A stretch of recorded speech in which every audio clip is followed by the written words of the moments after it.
నమస్కారం మా Gulf news కి స్వాగతం। ప్రతిరోజు 6 దేశాల తాజా వార్తల బులెటిన్ మీకు అందించబడుతుంది। ఖతార్లో కీలక రోడ్డు 13 రోజుల పాటు మూసివేయనున్నారు।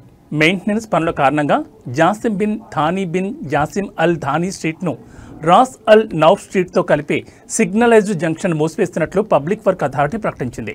ట్రాఫిక్ ఆంక్షలు ఆగస్టు 18వ తేదీ అర్ధరాత్రి నుంచి ఆగస్టు 31వ తేదీ వరకు అమల్లో ఉంటాయి। ఈ సమయంలో దోహా వైపు వెళ్లే వాహనాలను ప్రత్యామ్నాయ రోడ్లకు మళ్లిస్తారు। Jassim bin Thani bin Jassim Al Thani street, Ras Al Nouf street నుండి దోహా వైపు వచ్చే వాహనదారులు తమ గమ్యస్థానాలకు చేరుకోవడానికి ప్రత్యామ్నాయ మార్గాలను ఉపయోగించాలని పబ్లిక్ వర్క్ అథారిటీ సూచించింది।